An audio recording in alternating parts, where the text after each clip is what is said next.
Good morning, good afternoon, everybody, and thank you for joining the Care Connect session for today. I want to introduce myself. My name is Lisa Saragusa, and I am the Member Relations and Training Manager. I do encourage everybody to turn off their videos so that we can see your smiling faces, but if you want to keep yourself undercover, I completely understand.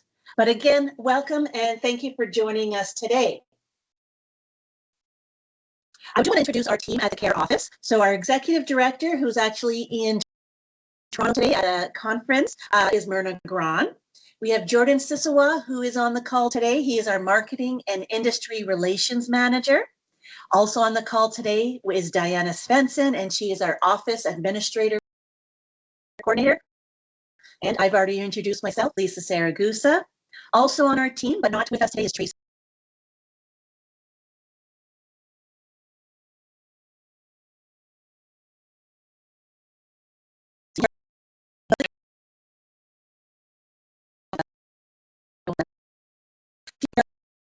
Who is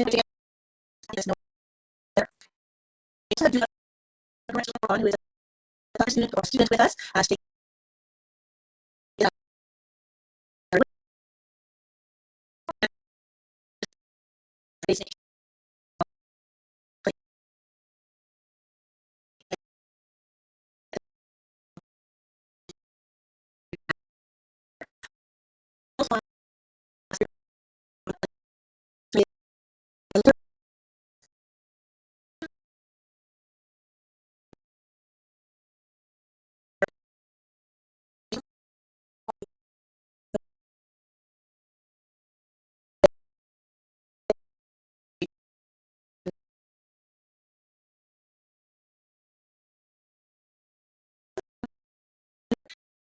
We all the social channels, Facebook, LinkedIn, Instagram, etc.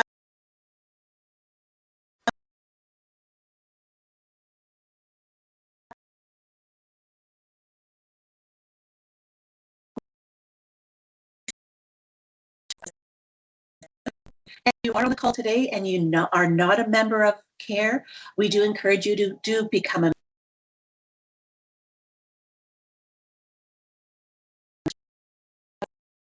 member. So you can click on the QR code that is on the screen and you can get some details as to how to become a member.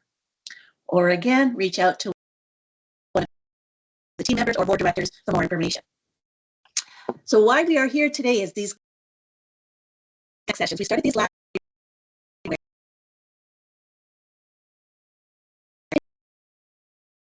a series of AASC sessions. We've had a couple of weeks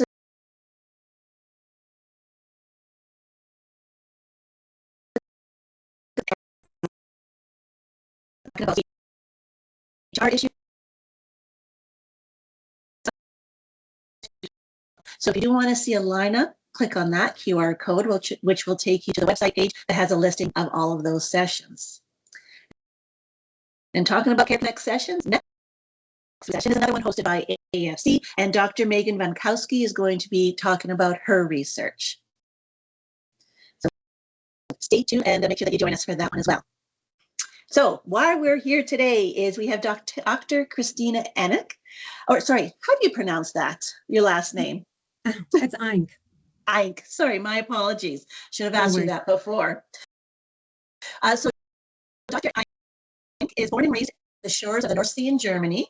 She studied biology and agricultural sciences at the Christian Albert University of Kiel and earned her PhD in plant pathology from the George August University of, God, I'm not good with my German, sorry. She got her degree in 2008. Shortly after completing her doctoral studies, she joined AAFC as a NSERC visiting postdoctoral fellow, where she began working on Camelina and quickly fell in love with the crop. For the next 6 years, Dr. Eink served as a Camelina breeder with Linnaeus Plant Sciences, now Smart Earth Camelina Corporation, developing varieties with improved agronomic performance and seed quality tailored to the Canadian prairies. In 2017, she returned to AAFC as a research scientist. Her program focuses on developing improved varieties of Camelina, alongside conducting genetic and applied genomics research and support innovative in oilseed breeding. I apologize if I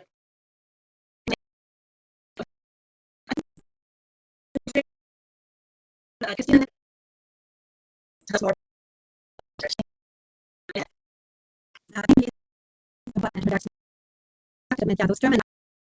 I just want to share my presentation now. I hope you can all see it. Absolutely, it's good to go. So hello everybody, and thank you for joining me to hear about Camelina. Introduction to Camelina and why might anybody want to grow it. The market opportunities for Camelina oil and meal, but also the production realities. For this, I will do my best to guide you through a season of growing Camelina and how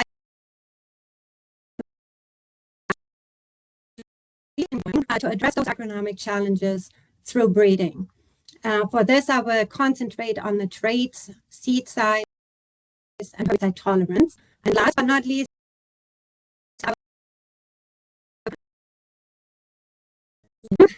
crop that is also known as flax. And the reason for that becomes obvious when you look at the picture on the right-hand side of the slide. The seed pods of Camelina indeed resemble the seed pods of flax somewhat. However, Camelina is a member of the Brassica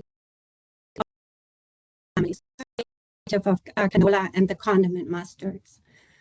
Camelina has the center of origin in the region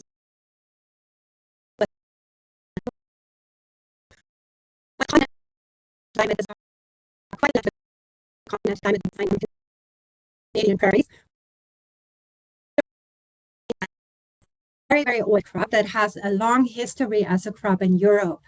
And paleobotanical decades reach back all the way 3,000 years ago. The crop had its ups and downs through the millennia and has regained interest as an alternative crop, both for applications in human and animal nutrition, but also for industrial applications, particularly biofuels. And the reason for why people got interested in Camelina is, for one, because it has benefits. We can talk about more in detail about these in the next slide. And Camelina combines those agronomic benefits with a unique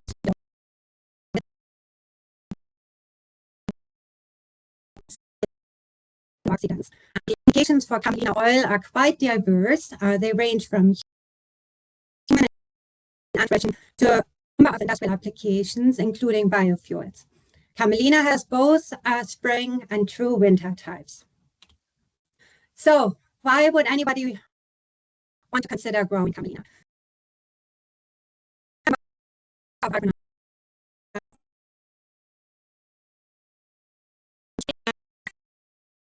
To mature, which is an average 10 days earlier than canola. Camelina spring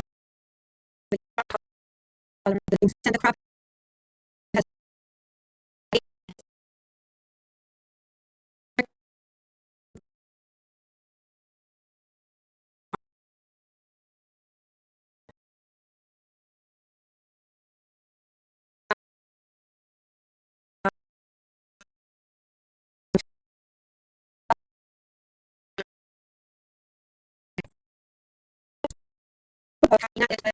resistance to a number of diseases and pests that are problems in brassica crops.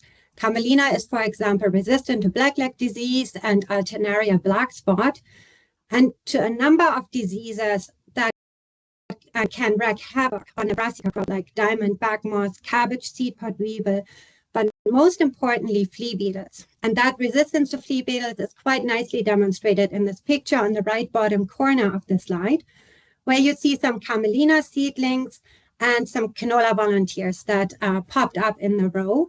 And as you can see, the canola seedlings are heavily chewed on by the flea beetles, whereas the Camelina remains completely untouched.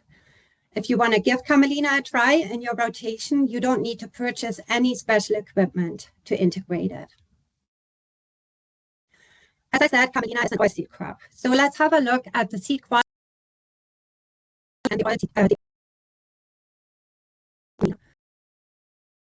Of Camelina with canola and flax. And when you look at the seed oil content, you see it's on average in Canada 41 to 42%, which is really surprisingly high considering that Camelina has seen much less breeding efforts put towards it.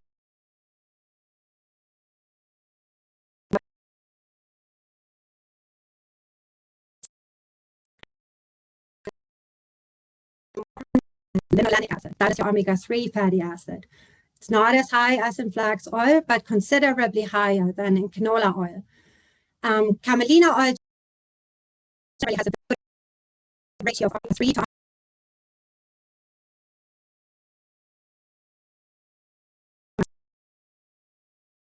right you grow and when you grow it, which means that Camelina is a very healthy oil for human nutrition.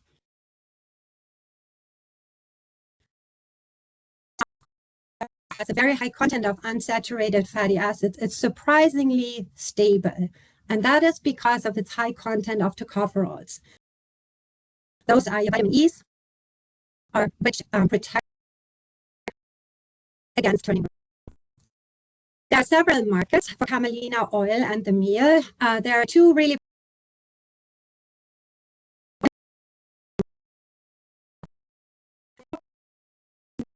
market. Here, in particular, aquaculture. Camelina can replace fish oil up to 100% in feed rations of fish.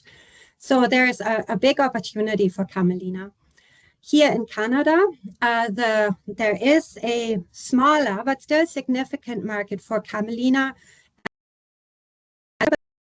oil and also a free supplement for pets and companion animals with companies like Canpresco and Smart Earth Camelina in Saskatchewan, or the company Olimega in Quebec. The meal that remains after the crushing process has CFIA approval in Canada for poultry, for both broilers and layers.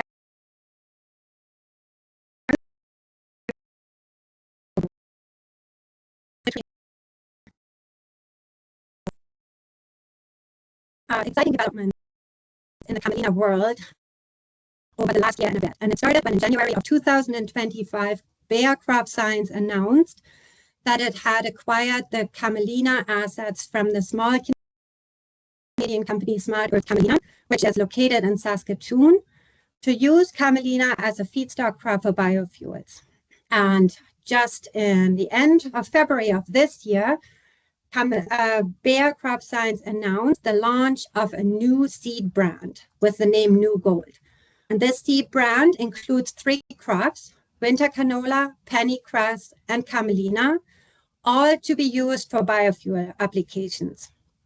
So while all this is happening right now, there's a number of people in Saskatchewan that have long believed that Camelina has potential. And that includes a number of researchers at AFC, at the University of Saskatchewan, but also companies like Canpresco, 3 Farmers, or Smart Earth Camelina, and most importantly, the growers that have grown Camelina and have gained experience in growing it. So by now we have a pretty good understanding of how best to grow Camelina, and I'm going to talk about that in the next slides. First of all, what are the best growing areas for Camelina? For one, it is drought tolerant, so the brown soil zone is a really good fit for Camelina. The southwest of Saskatchewan and the southeast of Alberta, also known as the Palliser Triangle. But Camelina, on the other hand, is also a short season crop that can really take advantage of the long days in the north. So it's also a really, really good fit in northern agriculture, for example, the Peace River region. But really, throughout the Canadian prairies, any field that is sandier, lighter soil, economically marginal, the piece of land where you're really not so sure whether it's worth putting down that high input crop, might be a piece of land that you might want to consider for Camelina. Within a small grain operation, Camelina should go after cereals or pulses. But what is really, really important to consider is that Camelina is susceptible to herbicide carryover. So that's particularly group 2s. There's currently a 1-year cropping restriction on Camelina after a group 2 has been applied. And Camelina is also susceptible to PPO inhibitor and group 5 herbicide carryover. Because of its early maturity, Camelina is also a very good fit for winter cereals like winter wheat or fall rye. Because canola and mustard seed is fairly difficult to clean out of the Camelina grain, you should not seed Camelina after canola or the mustards. So let's have a closer look at where Camelina might fit into your rotation. Let's start with spring Camelina and with the middle panel. I've already mentioned it. In a small grain operation, spring Camelina has the place of an oil seed in the rotation, so should go on cereal or pulse stubble, keeping the herbicide carryover issues in mind. Another scenario for spring Camelina is in rotation with winter wheat, and that's more of relevance for producers more south in the province that are concerned about conserving moisture, or even south of the border in places like Montana, where winter wheat is often rotated with fallow. Studies have shown that if you include or replace the fallow with spring Camelina over the long run, your rotation becomes more profitable and also more environmentally sustainable if you include Camelina. Winter Camelina really facilitates winter rotation with winter wheat or fall rye. Other scenarios that you can use for Camelina or that have been shown to be successful, with spring Camelina is a very, very good companion crop in mixed cropping with peas and lentil. A scenario that is more relevant for places like southern Manitoba or south of the border is that a lot of successful work has been done on winter Camelina in double and relay cropping with short season summer crops like short season soybeans. And producers in southern Alberta are experimenting with growing spring Camelina after a silage cereal under irrigation. So lots of ways how you can integrate Camelina into your rotation. When you're planting Camelina for spring Camelina, you should, depending on where you are, do it anywhere between early April to mid-May. Camelina is covered under crop insurance in Saskatchewan. In order to get it signed up, the deadline is March 31st. And the seeding deadline for Camelina under crop insurance guidelines are May 21st in the brown soil zone and June 20th in all other zones. Winter Camelina has a fairly broad seeding window. We generally recommend anywhere from late August to mid-September, but it's also possible to successfully seed it well into October. Camelina can go into the winter very small and result in a successful crop. So we have a broader seeding window than for the winter cereals. We've also had anecdotal reports from producers that have seeded winter Camelina in the fall, and then it didn't emerge because they didn't have any rain. And then the crop emerged in the spring and resulted in a good crop. So lots of flexibility here. In terms of seeding rate, for spring Camelina, it's 5 to 7 pounds per acre. And for winter Camelina, the seeding rate should be increased to 6 to 8 pounds per acre to account for the potential winter losses. Camelina seed is very, very small. It's about a third of the size of canola seed or about the size of alfalfa seed. So it's absolutely essential that Camelina is seeded shallow. So it should be seeded at about 1/4 of an inch to no more than 1/2 an inch. And you will likely, or it is recommended that if you don't have any rain, just put it in the ground, tickle it in the ground. Don't go chasing moisture because you will have troubles with seedling emergence. Good seed to soil contact is critical. So growers should not put Camelina into a heavy trash load. Again, that will result in emergence issues.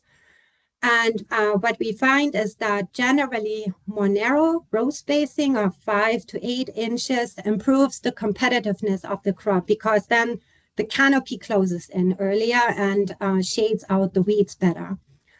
We don't have any issues with seedling diseases, and because Camelina is resistant to flea beetles, Camelina seed is not treated.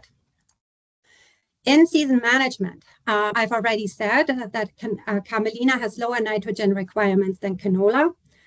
How much nitrogen you put down depends on your soil test results, the historic yield potential of your field, as well as the amount of precipitation that you expect to get in your area. So if you have a field with a lower yield potential, maybe lower rainfall area, the amount of total actual nitrogen in the soil should be anywhere from 50 to 65 pounds per acre. On a field with higher yield potential, maybe more rain, can go up to 80 pounds of nitrogen per acre. Camelina, because it's so small seeded, is sensitive to nitrogen being placed with the seed. So the only nitrogen that should be placed with the seed is the nitrogen that is in the FOS. Other than that, nitrogen can be side-banded, mid-row banded, or broadcast. It can be split into a fall and a spring application, or all applied in spring before bolting. Speaking of FOS, both winter Camelina and spring Camelina benefit from phosphate that is put with the seed, which should be put down at a rate of 15 pounds of FOS per acre. And if you have a field that is low in sulfur, which is not very common, but if you do, it is recommended to put down 10 to 20 pounds of sulfur. In the next slide, I'm going to give you an overview of the herbicides that can be used in Camelina. But here, real quickly, pre-emergence control of both broadleaves and grass weeds is entirely possible, as well as in-crop grassy weed options, no problem at all. However, there are very limited post-emergence broadleaf weed control options for Camelina. In terms of pest scouting, the only insects that you really need to pay attention to are the generalists, the cutworms, and the grasshoppers. And in terms of disease scouting, the most consistently showing, or the disease that most consistently shows up, is downy mildew. It's a very prominent disease, causes white growth on the racemes. However, the varieties that we develop here at AFC, as well as the New Gold Camelina offered by Bayer, have very good resistance to downy mildew. Camelina is also susceptible to sclerotinia, particularly under a higher nitrogen regime. So you do need to scout for sclerotinia after flowering. And sometimes, off and on, you do see aster yellows in Camelina. That really depends on how the winds are blowing and bringing the leaf hoppers in. And if you are in an area with clubroot pressure, Camelina is not a good choice. It is susceptible to clubroot. However, there's good news. We are working on developing a clubroot-resistant Camelina variety.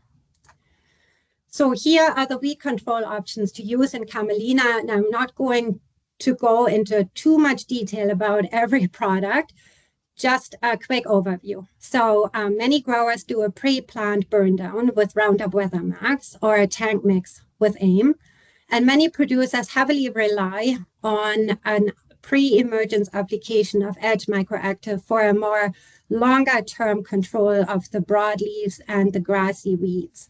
Command 306 also has Camelina on the label. As I said, post-emergence grass leaf weed control, there's many products that you can use in Camelina. However, generic Camelina does not tolerate an application of a post-emergence broadleaf weed control. And the only exception, to the best of my knowledge here in Canada right now, is the Bayer's New Gold variety, SES 1154HR, which tolerates an application of Pinnacle SG, and Toss and Go, which provides improved control of weeds like lamb's quarters and pigweed. Generally, Camelina has good shadow resistance. So the recommended method to combine is to straight cut it. Any type of combine will work for that. Any type of combine header, flex, drape, and stripper headers have been successfully used in Camelina. However, if you have a field with very uneven maturity or a high weed pressure, you can also swath Camelina. Both swathing and desiccating with Roundup Weather Max should happen when the 75 to 80% of the crop has turned color from green to yellow or brown. Because Camelina is so small seeded, you do need to adjust the combine settings to account for that. So it is recommended to start combining, then you evaluate your losses and you adjust the combine settings from there. Camelina should be combined at a moisture content below 10%. And in order to determine the moisture content, right now you need to use the canola settings on your moisture meter. Camelina settings don't exist yet. Optimal storage moisture is 8% or lower. It is fairly common to take Camelina off on the dirtier side, and it is not unusual to see 10 to 12% dockage if that's pods and chaff. And that really helps with two things. For one, it creates space in the otherwise quite tightly packed grain and allows to push some air through for drying. But what it also does is it sucks that additional little bit of moisture out of the grain. Probably because Camelina looks a little bit like flax, we get a lot of questions about how Camelina straw can be managed. And Camelina straw is much easier to manage than flax straw. It chops up easily, it spreads nicely, and it breaks down faster than flax straw. A unique characteristic of Camelina too is that it doesn't have secondary dormancy. So any seed that falls on the ground after harvest, if the moisture is there, readily germinates. And in the case of spring Camelina, most of it freezes off over the winter, and whatever doesn't freeze off over winter can be easily controlled with a broadleaf herbicide. So Camelina volunteers are easy to control. An important question that's probably on top of everybody's mind is it actually profitable to grow Camelina? Here, I got this table from Bayer Crop Science. It has two columns. This table has two columns, one with US dollars and the Canadian dollars. Let's just look at the Canadian dollars. So the assumption here is that the expected yield is 1,250 pounds per acre. That would be 25 bushels per acre. And the current price for Camelina grain starts at 30 cents a pound or $15 a bushel. So if you then from the total gross revenue of $375 per acre subtract all the costs, the net revenue or the return for a 25 bushel per acre crop is around $108 per acre. So as I've said, at AFC, we've done quite a bit of work on Camelina, and a Camelina breeding program has already existed for almost 20 years.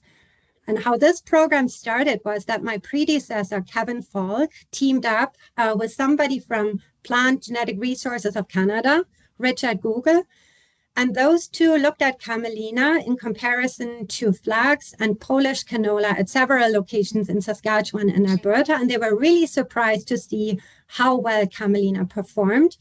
And based on that, a breeding program was started. And that work resulted in the release of the first Canadian Camelina cultivar in 2013. And that variety is called Midas. And some people in the audience may be familiar with that name. Our breeding objectives are to increase seed yield, to close that gap to other crops like canola, to increase the seed oil content. We're working on disease resistance. And here the most important diseases are downy mildew, Sclerotinia stem rot, and aster yellows. And we are also working on lodging resistance and to keep shadow resistance. The main challenges that producers are facing, which I hope I was able to convey in my previous slides, were the small seed size of Camelina. Here you can see really how small the seed is, and the lack of post-emergence broadleaf weed control. And as a breeder, the main challenges that producers and processors face pretty much automatically, or should, become your breeding objective. So I'm going to talk in the next few slides about how we try to address those challenges through breeding. First, I will talk about increasing Camelina's seed size. So in our program, we had the goal to develop a Camelina cultivar with larger seeds to improve stand establishment and harvestability of the crop. What are the benefits of larger seed? Well, for one, a larger seeded crop handles deeper or uneven seeding depths better. A larger seeded crop is also easier to combine because you have less harvest loss. It's also easier to crush and process, and generally results in a more producer-friendly crop due to better field performance.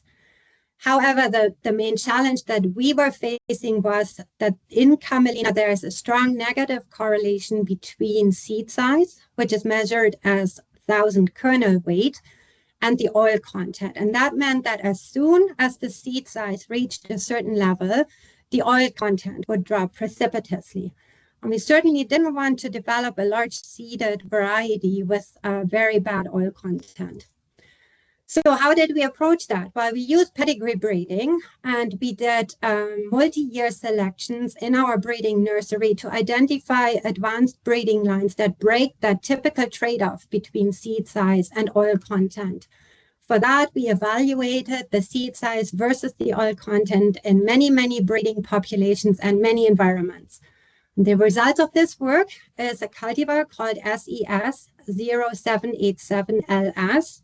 LS here stands for larger seeds, a variety that's also known as this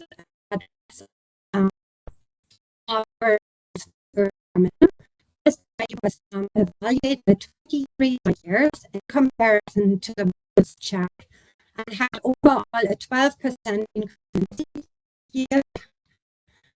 Also had considerably larger seeds, up to 1.62 compared to 1.2, and in some occasions up to 1.8 or 1.9 grams.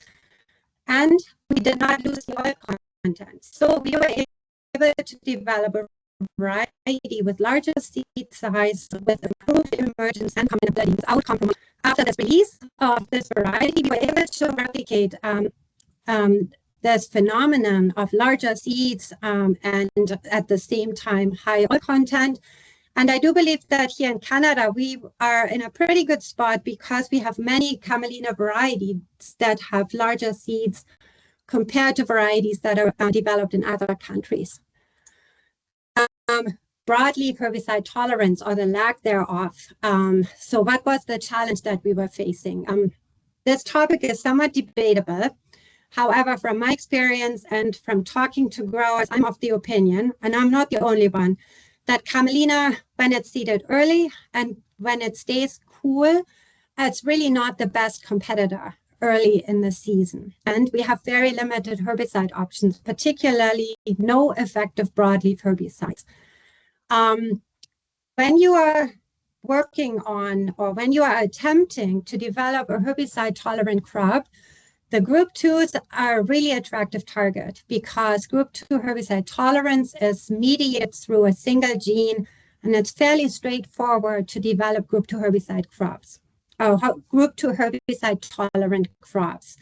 However, as all of you know, there are many, many weeds on the prairies that have already developed group 2 herbicide resistance, and that those weeds are to control. However, what we were dealing with in Camelina was, excuse me, that it is very susceptible to group 2 carryover, which limited how we could incorporate Camelina into rotations and the acres that were available for production. So developing group 2 tolerance would allow more flexible recropping and an expansion onto more acres, and also more robust weed management in Camelina. The approach that we chose was EMS mutagenesis, which is a non-GM approach, and we targeted the ALS gene in Camelina, which confers, when it is mutated, tolerance to group herbicides. This was a fairly large collaboration between company Smart Earth Camelina, the University of Alberta, the University of Saskatchewan, as well as AFC. What were our key achievements? We identified a number of lines with strong tolerance to group 2 herbicides, specifically thiophansulforon methyl, which is the active ingredient in Pinnacle SG. But in order to produce a line with commercially acceptable levels, we had to combine 2 resistant sources and ended up with a double mutant that was 1,000 times better than the wild type, which is your generic Camelina, in greenhouse screenings when treated with Pinnacle SG. But as Gerhard Rakau, a canola breeder at AFC, used to say, farmers grow crops, not traits. So we had to integrate the herbicide tolerance trait into a lead germplasm with good agronomics, and that resulted in the herbicide tolerant spring Camelina cultivar SES 1154HR, which is currently Bayer Crop Science new gold Camelina. What does this mean for growers? It improves instant broadleaf weed control in Camelina. As I had said previously, Pinnacle SG does improve the control of weeds like lamb spotters and pigweed. It also helps you to control your Roundup Ready and Liberty Link canola volunteers. And it means for Camelina as a crop that the risk of group 2 carry over, particularly as use, is reduced, and that opens up more acres for Camelina in rotation. And here's a picture or 2 pictures that demonstrate the herbicide tolerance. On the left-hand side, you see a generic Camelina, in this case, Cypress. And on the right-hand side, you see the herbicide-tolerant Camelina variety SES 1154HR, both in a control plot, which is the 0 rate, and in plots that have been treated with a 1x or 2x rate of Pinnacle. And as you can see, the herbicide-tolerant crop is not affected by the herbicide treatment at all. Last but not least, I would like to talk about winter Camelina. This is a crop type that we haven't worked on for that long, but the work has been really, really fun and interesting. Winter Camelina does not just mean you seed Camelina in the fall. No, winter Camelina is an actual true winter type. That means that the plants need to be exposed to cold temperatures over several weeks in order to convince the plants to transition from just growing and making leaves to flowering and producing seeds.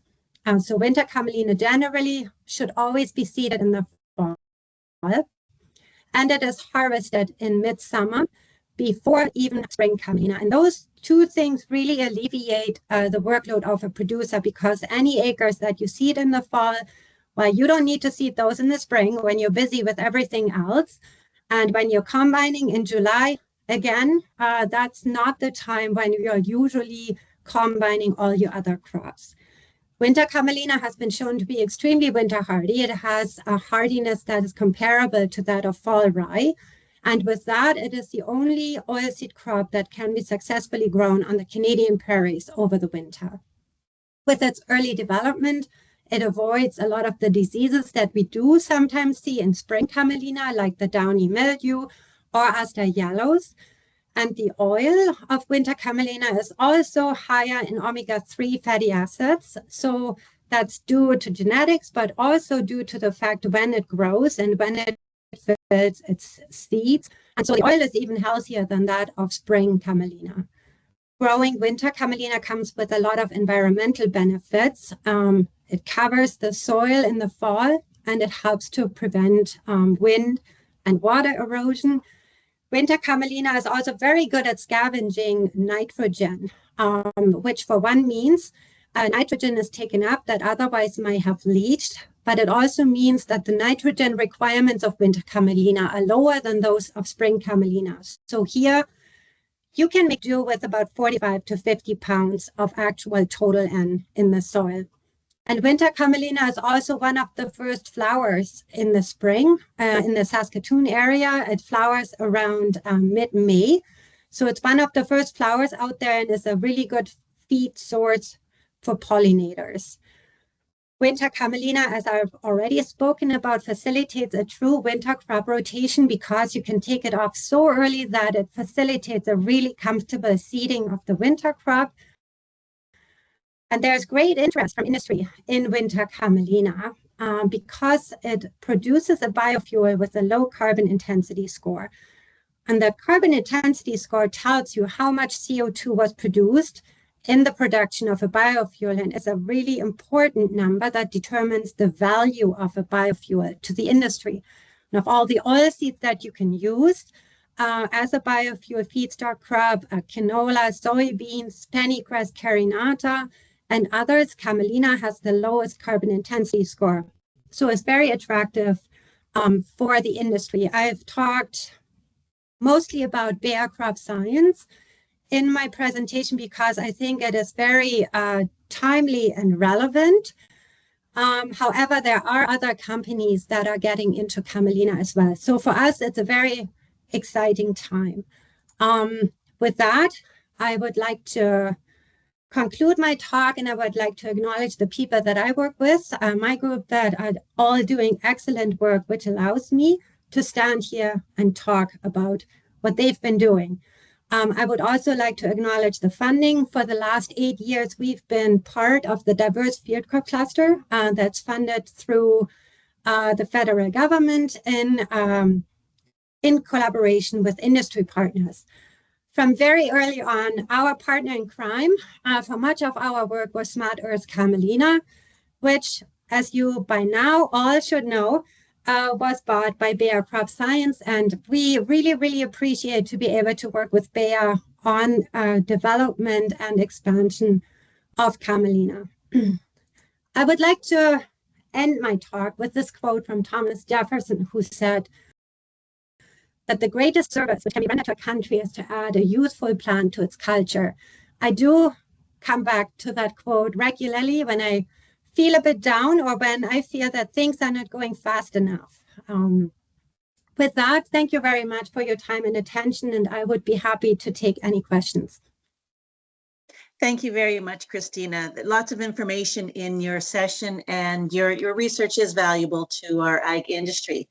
So I will open it up to see if there's any questions from anybody on the call today. I think I might see something in the Q&A portion. Let me just take a peek. So there is a question here. It says, is it known if I can't even, my pronunciation again, clopyralid, is that correct? Okay. Can or cannot be applied to an emerged Camelina crop? Okay, well, now you got me like the most difficult question, right, to start out with. To be honest, Sorry. I can't tell you off the top of my head. I can certainly look it up, and I can talk, to the people that know about these things. I know there are probably people on this call that absolutely know about it. My intuition tells me, no, you can't. But, I will definitely find out and get back to you. Perfect. So I am doing a follow-up email, so perhaps we can address it there, unless there is somebody on this call that can address that question. Maybe not, but I do see, Michael, you have your hand up. Why don't you go ahead and ask a question? Or Sure. Hi, Christina. Thank you. It's Mike McElroy from Sarum. Very nice to see you, Hi. if not quite in person. Yeah, I just had a quick question about the winter canola, not surprisingly. Have you seen much seed size variation in the material that you worked with there, or is it all pretty small? Yeah, so first of all, in terms of the winter Camelina and the number of different accessions that are available, that number is quite a bit smaller than the number of available spring Camelina accessions. And specifically with regards to seed size, yes, we pretty much see no variation in seed size in the winter Camelina material, and it's generally more on the smaller side, anywhere from the 1 to 1.3 grams per thousand seed.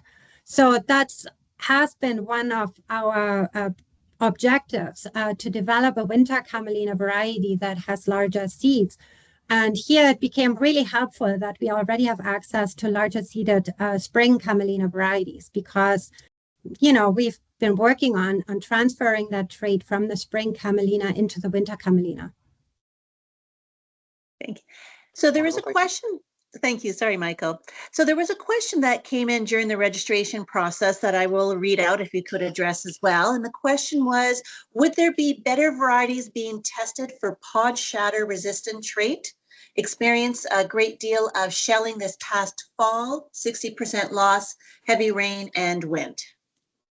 Yeah, so well, first of all, I am sorry to hear that you had that experience with Camelina. Generally, Camelina has very good shatter resistance. I don't know which variety you grew, so it's kind of hard for me to say.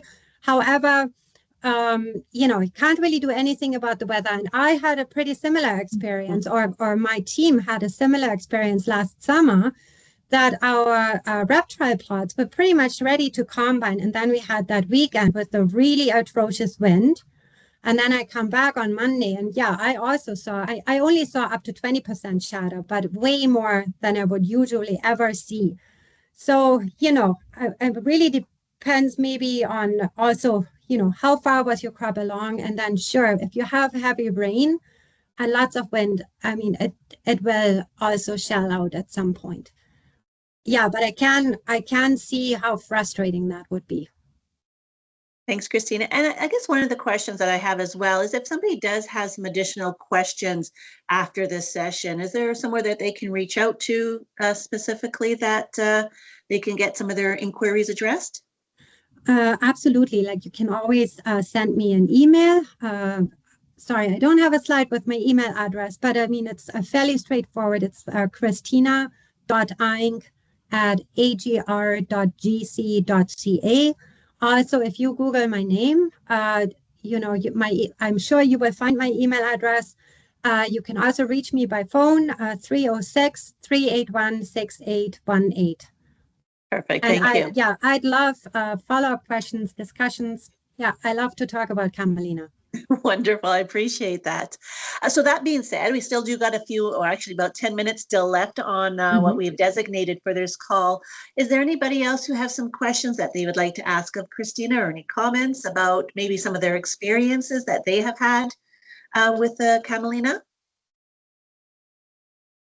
Sorry, coming yes, from the, Jordan, you jumped in. It seems like everyone's too shy to go ahead and I get these text messages.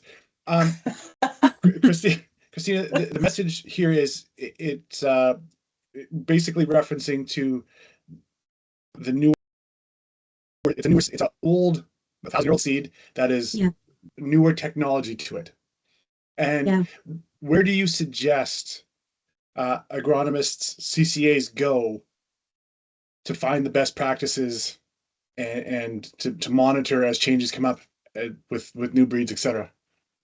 Right. I mean, my recommendation is to, I guess at this point, to really talk to the companies that are offering the contracts, because those are also that have the staff that provides agronomic support. And those are people that work really closely with growers. They have lots of experience. So that would be one source. And there would be, you know, good people to talk to are Carleen Sarvers from Bayer. Then there are Ken Presco, has lots of experience growing Camelina. I know Ashton Farms in Saskatchewan, they grow Camelina on a regular basis. You know, certainly I'd be happy to try to answer whatever I can answer. Our farm manager, Ryan Vetter, and our field program manager, Greg Ford, also great resources to learn about growing Camelina. And then the Three Farmers. I mean, Three Farmers doesn't exist anymore, but the people that are the Three Farmers, they still exist. They have a lot of experience with Camelina. I know that's a lot of names. I could refer people to other people. Also, Sustainable Oils has a Canadian subsidiary. There are also good people that can provide agronomy support. Thank you. And what I just did as well, because and again, appreciate you offering all of your knowledge and assistance. I am pasting Christina's email address in the Q&A as well as the chat. So if somebody does want to reach out, her email address is there for you to grab. So I'm just looking at the Q&A. Oh, we have Scott. Why don't you go right ahead and ask your question, Scott? Hi, Christina. Great presentation. Thanks. And just had a comment from my experience with one of the winter types back when Yield 10 was still with us. There was a kochia patch that we had growing the camelina in, but this is obviously fall planted, and kochia isn't really thinking of growing at the time, but it really outcompeted the kochia, and because it's kind of kochia there was a lot of salinity too. And I'm really impressed with how it put up with salinity and the kochia pressure at the same time, which canola, we have our Liberty in this area that's really keeping up to the kochia at this point, but there'll be a day when I feel like we won't have that option anymore.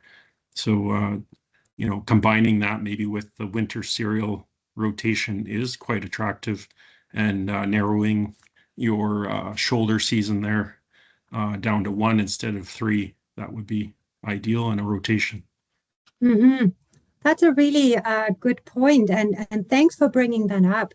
My colleague Sean Sharp, who was also on the webinar series, Yes. and who's a wheat scientist, he's done some studies on mixed cropping of Camelina with pulses, and then he monitored the wheat and the Camelina, and he keeps saying that that his results show that Camelina actually has a suppressive effect on kochia. So that's really interesting, and maybe something that warrants some further work in the future. Yeah. There's a question that I actually missed, so I don't want to overlook it. So the question in the Q&A is, have you had many trials where seed was spread and harrowed versus using seeding equipment? And would seeding rate differ if you spread versus seeded with a conventional equipment? Yeah, so I have to say in our research trials, except for that study where we mixed crop the pulses with the Camelina, all our Camelina is always seeded with a disc drill, so not broadcasted. However, many producers are choosing to broadcast Camelina with a Weimar, and the seeding rate, though, would be the same. Thank you. Jordan, anything more on your end? Anybody texting you? No, you're good. Anybody else have any questions or comments for Christina today? I don't see anything else in the Q&A or chat at this point. I see something came in. Let me go over here. There is. So the 2025 Crop Protection Guide does not list Camelina under clopyralid. I can't say that word. Clopyralid? Ralid? Clopyralid. Thank you. Okay. Thank you, Stephen. Anything else from anybody who's on the call today? One last thing. Now, this is from CARE's side, and for us to communicate back to agronomists. Christina, again, CARE is so appreciative of the work that AAFC does. How can we support you? So, like as Agri-Retailers, and as CCAs, etc.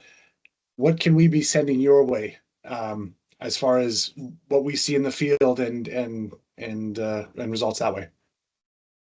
Well, I mean, so generally, if I was to speak from the perspective of a breeder, what is certainly always helpful is to get feedback from a grower that grows your crop, shares experiences, the challenges that they have faced, or what things they tried and what worked for them. That's immensely useful. Yeah, things like that, I would say. Perfect. And now, sorry, is that straight back to you, or is that to someone else that you'd want to hear back from? Oh, that would be straight to me. Perfect. Okay. Excellent. Well, if there's no other questions, we do have 5 minutes left. So if there are any other questions, let me know. But if not, I will give everybody 5 minutes back. So yeah, so I guess we will wrap it up. So again, I want to thank you, Christina, and thank you for all the work that you do for the ag industry. Thank everybody for joining us today. And any questions, reach out to Christina. Any series within this Care Connect session that you would like Care to host, please reach out to any one of the staff members, and we will make sure that we can add that to our roster as well. So again, thank you, everybody. Thanks for joining us, and have a wonderful day. Thanks, everybody. Bye.